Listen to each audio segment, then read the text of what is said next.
माधवपुर।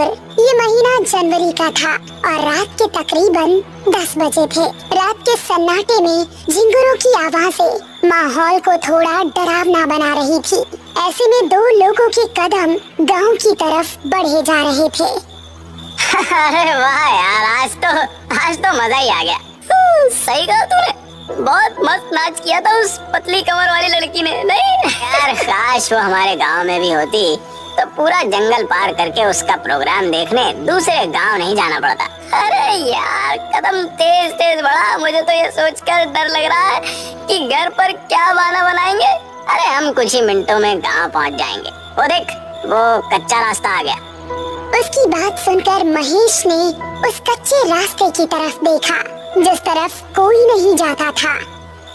तू पागल हो गया क्या? हम इस रास्ते से जाएंगे ये जानते हुए कि इसके बारे में कैसी कैसी अफवाहें फैली है। अरे तू भी ना महेश, खुद ही अपने मुंह से कह रहा है कि अफवाह फैली है और फिर डर भी रहा है। मेरी बात मान, इस रास्ते से चलते हैं। 5 मिनट के अंदर हम गाँव से जाएंगे तो 1.5 घंटा लग जाएगा। उसकी बात सुनकर महेश ने एक बार फिर से उस कच्चे रास्ते की तरफ देखा।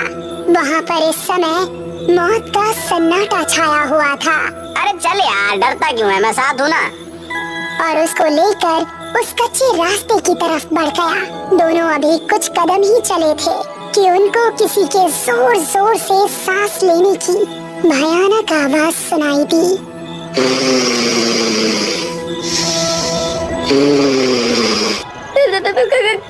कौन है?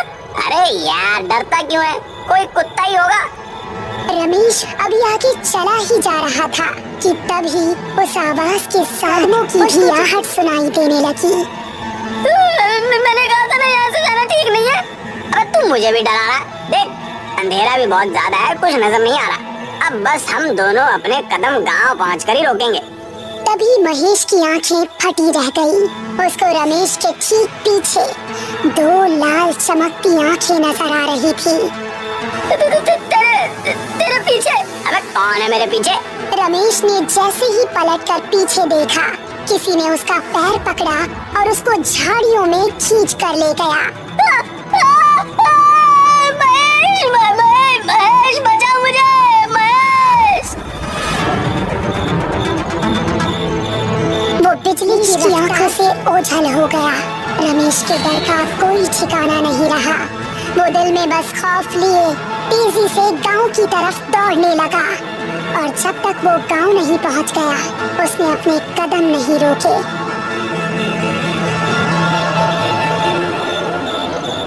अगली सुबह जब वो गांव के कुछ आदमियों के साथ उस कच्चे रास्ते की तरफ गया, तो उसको रमेश की लाश 2 टुकड़ों में जमीन पर पड़ी मिली। उसकी आंखों से आंसू बह रहे थे और इस तरह इस कच्चे रास्ते का खौफ माधवपुर में और ज्यादा बढ़ गया।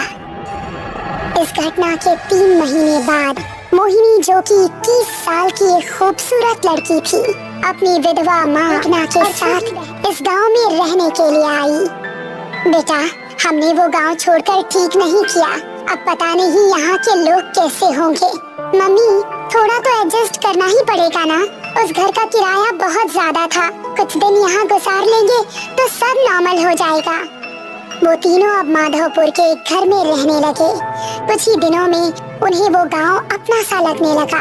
मोहिनी उसी गांव के कुछ बड़े घरों में काम काज करके अपना घर चलाने लगी। पड़ोस में रहने वाला रोहित नाम का एक लड़का मोहिनी को दिल ही दिल में पसंद करने लगा था, लेकिन उससे बात करने में थोड़ा हिचकिचा रहा था।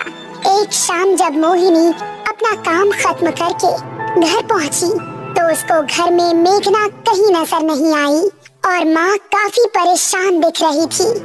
माँ, मेघना कहाँ है? वो दोपहर के वक्त टहलने निकली थी, लेकिन अभी मैंने आसपास पता भी किया, लेकिन वो कहीं नहीं है। मुझे तो अब बहुत डर लग रहा है, पता नहीं कहाँ होगी वो। अरे माँ, आप डरिए मत, मैं अभी उसको ढूंढ कर ले आती हूँ। इतना कहकर मोहिनी घर से निकली और आसपास के इलाकों में देखने लगी, लेकिन उसको मेघना कहीं नजर नहीं आई। फिर घर वापस आते वक्त उसकी नजर उसी कच्चे रास्ते पर पड़ी।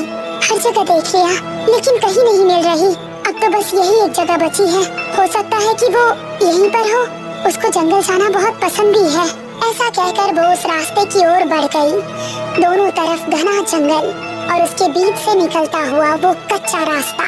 अंधेरा होने पर वो बहुत ही भयानक लग रहा था, लेकिन छोटी बहन की तड़प उसको उस रास्ते की तरफ खींच कर ले गई। मेघना, क्या तुम यहाँ हो? उसको जवाब में मेघना की आवाज तो नहीं आई, लेकिन वही सांस लेने की आवाज आने लगी।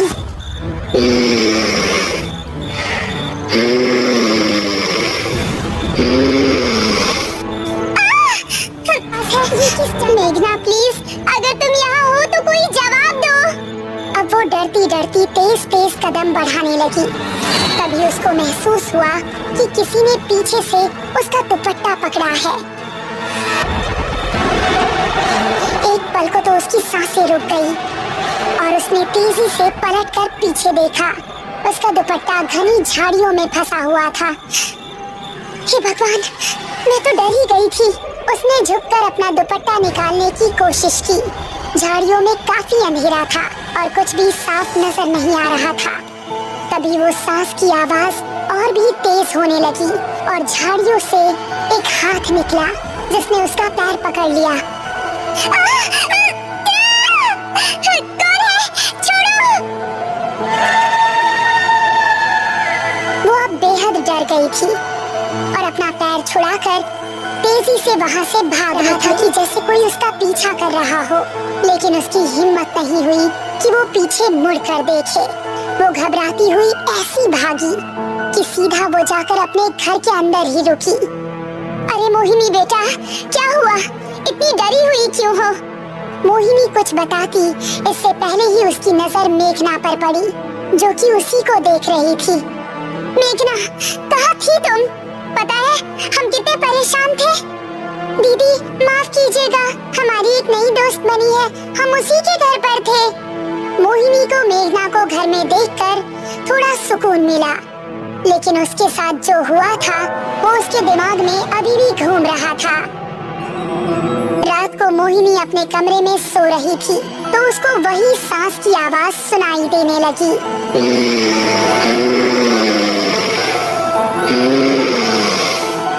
ये आवाज सुनकर वो जाग उठी और ये आवाज खिड़की की तरफ से आ रही थी। कौन है वहाँ? वो कमरे से निकली और घर के बाहर उसी मैदान में गई जो उसके कमरे की खिड़की के पीछे से दिख रहा था। कौन है? कौन हमारा नाम पुकार रहा था?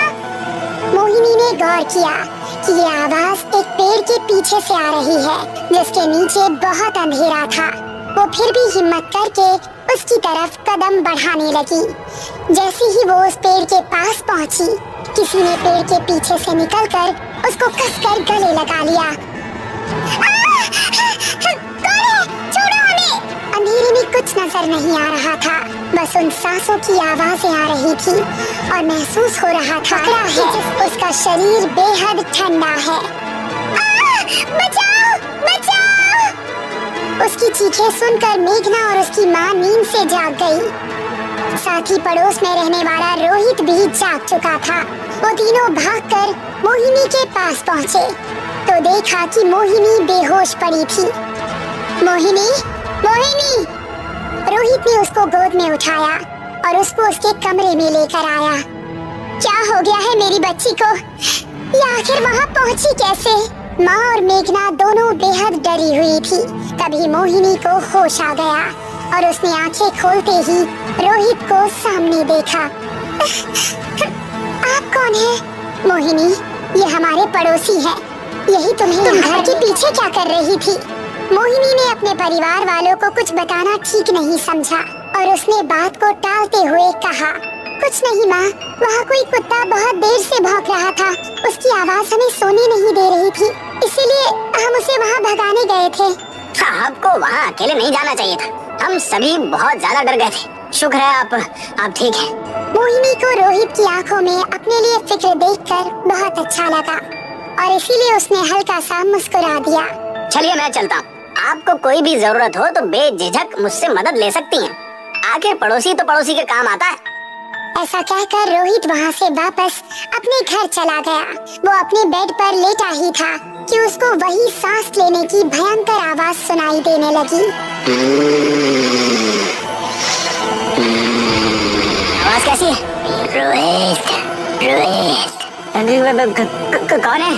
रोहित अपने कमरे से निकला तो उसने सुना कि वो आवाज उसके बराबर वाले कमरे से आ रही है। वो कमरे में पहुंचा तो पाया कि वहाँ पर कोई नहीं था, लेकिन वो आवाज आ रही थी। रोहित, रोहित, कौन है? जरा इधर आकर देख, मैं कौन हूँ। आवाज एक अलमारी के अंदर से आ रही थी। अब रोहित के चेहरे पर डर दिखने लगा। उसने गौर किया कि वो आवाज अलमारी के अंदर से ही आ रही थी। तुम जो भी हो, ये मजाक बिल्कुल अच्छा नहीं है। ऐसा कहकर रोहित गुस्से में अलमारी की ओर बढ़ा। उसने जैसे ही अलमारी का दरवाजा खोला तो उसके चेहरे का गुस्सा खत्म हो गया और आंखों में खौफ उतर आया। तभी एक भयानक लाल हाथ बाहर निकला और अलमारी का दरवाजा बंद हो गया और रोहित के चीखने चिल्लाने की आवाज अलमारी से बाहर आती रही। कुछ देर चीखने चिल्लाने के बाद अचानक से रोहित की आवाज आनी बंद हो गई। तभी धड़ाम से अलमारी का दरवाजा खुला और रोहित की कटी हुई गर्दन अलमारी से बाहर आकर गिरी।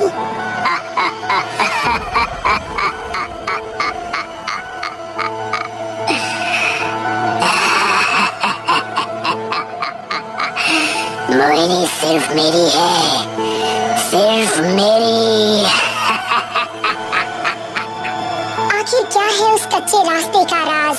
वो भयंकर सांसें किसकी है और कौन है जो लोगों की जाने ले रहा है? मोहिनी की जिंदगी में अब आगे क्या होगा? इन सभी खौफनाक रहस्यों से पर्दा उठेगा इस कहानी के अगले पार्ट में जल्द ही।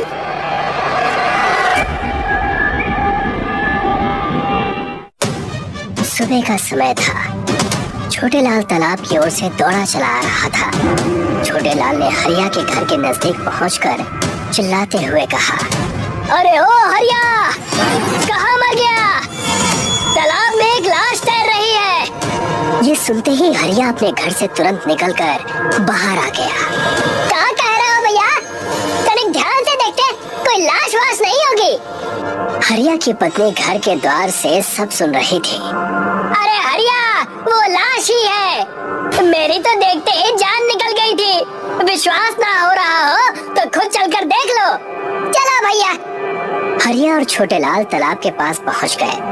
तभी वहां गांव के अन्य लोग भी पहुंच गए। सबने मिलकर देखा तो तालाब में कहीं भी लाश नहीं थी।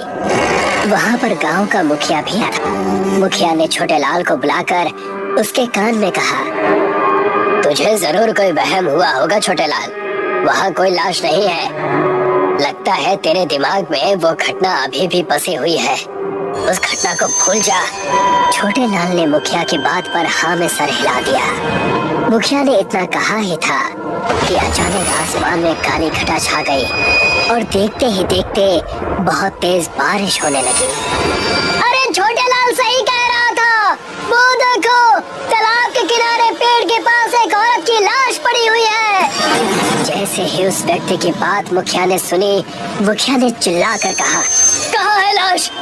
अरे वो देखो, पानी के बहाव में पेड़ पर आकर अटक गई है। जैसे ही मुखिया की नजर तालाब के किनारे पेड़ पर पड़ी तो उसने देखा वहाँ पर एक औरत की लाश पड़ी हुई थी।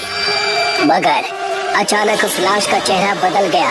मुखिया अंदर तक कांप गया और देखते ही देखते कुछ ही देर में सभी गांव वालों की आंखों में दहशत दिखने लगी, क्योंकि जो भी व्यक्ति उस लाश को देख रहा था तो उसे देखते ही उन लोगों को अपने सगे संबंधियों के चेहरे नजर आ रहे थे। मुखिया और सभी गांव वाले डर से वहां से चले गए। आधी रात का वक्त था। छोटे लाल उसी लाश के बारे में सोचता हुआ लेटा ही था कि अचानक उसके माथे के ऊपर पानी की बूंदें टपकने लगी। अचानक उसके नथनों में किसी सड़ी हुई लाश की गंध टकराई। जैसे ही उसकी नजर छत पर गई, उसने देखा कमरे की छत पर एक औरत छिपकली की तरह चिपकी हुई थी। छोटे लाल की चीख सन्नाटे को चीर गई। दूसरे ही दिन छोटे लाल की लाश तालाब में तैरती हुई मिली। सब गांव वाले छोटे लाल की लाश को दहशत से देख रहे थे। छोटे लाल की पत्नी गुंजा रो रो कर कह रही थी, हाय रे, मैं विधवा हो गई। अब मेरे बच्चों का क्या होगा?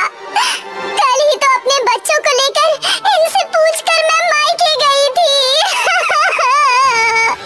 पुलिस वाले छोटे लाल की लाश तालाब से निकाल चुके थे। थानेदार ने गांव के मुखिया को बुलाकर कहा, मुझे खबर लगी, कल छोटे लाल ने इसी तालाब में एक लाश देखी थी। जी साहब, हम सब ने देखी थी। तो तुमने पुलिस को खबर क्यों नहीं दी? तुम तो इस गांव के मुखिया हो। क्योंकि वो लाश बड़ी अजीब थी थानेदार साहब। जो भी उस लाश को देख रहा था उसे उसमें अपने सगे संबंधी नजर आ रहे थे। बकवास मत करो। छोटे लाल की लाश को देखकर ऐसा लगता है जैसे कि इसको मारा कहीं और गया है और मार कर इसकी लाश तालाब में फेंक दी गई है। इसकी फटी हुई आंखें बता रही हैं कि इसने मरने से पहले कोई बहुत खौफनाक और नाकाबिले यकीन मंजर देखा। सब गांव वाले डर कर अपने घर की ओर चले गए। दूसरे दिन फिर उसी तालाब में गांव के एक और व्यक्ति की लाश मिली और उसकी भी आंखें फटी हुई थी। धीरे धीरे करके आए दिन रोज गांव के किसी न किसी युवक की लाशें गांव के तालाब में मिलने लगी। पूरे गांव में दहशत का माहौल छा गया। मुखिया इन सब घटनाओं से बहुत डरा हुआ था। अचानक रात के वक्त उसके घर का किसी ने दरवाजा खटखटाया। मुखिया ने दरवाजा खोल दिया। सामने हरिया खड़ा हुआ था। हरिया, इतनी रात को यहाँ कैसे? डर लग रहा था मुझे मुखिया जी, मैंने भी अपना परिवार दूसरे गांव भेज दिया है। मेरी समझ में नहीं आ रहा है कि गांव के लोगों की हत्या कर कौन रहा है, और जितने लोगों की हत्याएं हुई हैं वो सब मर्द थे। हत्याएं उसी दिन से हो रही है मुखिया जी जिस दिन से मुझे तो लग रहा है कि ये सब वही कर रही है। बकवास मत कर हरिया, इससे आगे कुछ मत बोलना। गांव वालों ने कल एक तांत्रिक बाबा को भी बुलाया है। क्या आज रात मैं आपके घर पर सो जाऊं? ठीक है, मैंने भी अपनी पत्नी और बच्चों को गांव से बाहर भेज दिया है और मैं भी घर पर अकेला ही हूँ। हरिया और मुखिया चारपाई बिछाकर आंगन में लेट गए, मगर उनकी आंखों से नींद कोसों दूर थी। अचानक मुखिया के सर पर ऊपर से पानी की बूंदें टपकने लगी। मुखिया उठ गया और उसने हरिया की ओर देखकर कहा, हरिया, ये पानी कहाँ से आ रहा है? पानी तो मेरे ऊपर भी बहुत देर से टपक रहा है मुखिया जी, पर मैंने डर की वजह से आपको नहीं बताया। कि अचानक उन दोनों के नथनों में बदबू टकराई।